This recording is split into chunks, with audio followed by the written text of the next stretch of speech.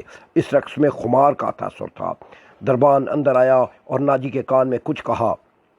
ناجی جب شراب اور رقص میں محو ہوتا تھا تو کوئی مخل ہونے کی جرت نہیں کر سکتا تھا۔ صرف دربان کو معلوم تھا کہ وہ کون سا ضروری کام ہے جس کی خاطر ناجی عیش و طرب کی محفل سے اٹھا کرتا ہے، ورنہ وہ اندر آنے کی اجازت نہ کرتا۔ اس کی بات سنتے ہی ناجی باہر نکل آیا اور دربان اسے دوسرے کمرے میں لے آیا۔ وہاں سوڈانی لباس میں ملبوس ایک ادھیڑ عمر آدمی بیٹھا ہوا تھا۔ اس کے ساتھ ایک جوان لڑکی تھی۔ ناجی کو دیکھ کر وہ اٹھی۔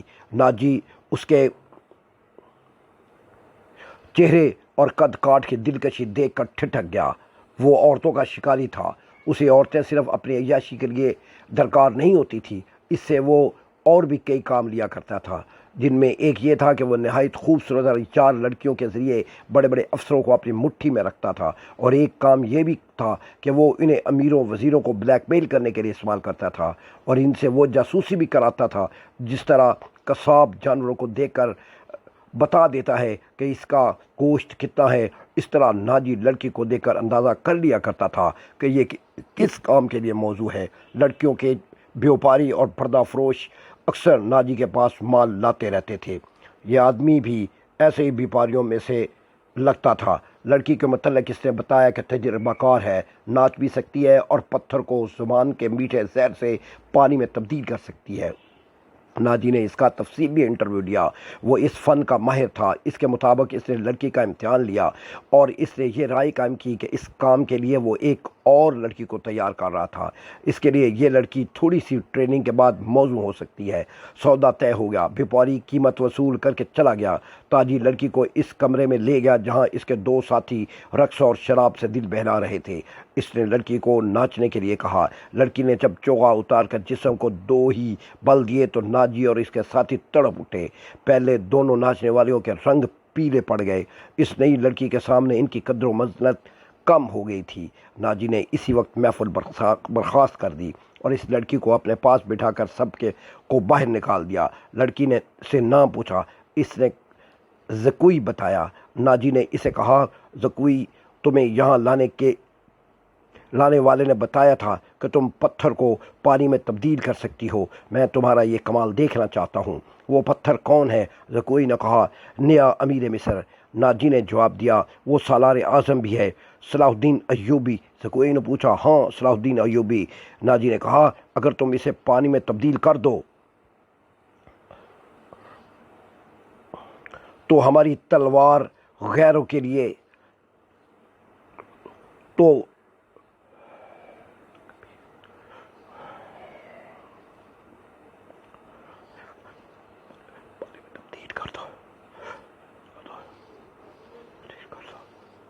صلاح الدین ایوبی کو علی بن سفیان پر اس قدر اعتماد تھا کہ اس نے اس کے در پردہ کاروائی کی تفصیل نہ پوچھی۔ علی نے اس سے پوچھا، معلوم ہوا کہ وہ آپ کے جشن پر مدعو کر رہا ہے؟ اگر یہ بات صحیح ہے تو اس کی دعوت اس وقت قبول کیجیے گا جب میں بتاؤں۔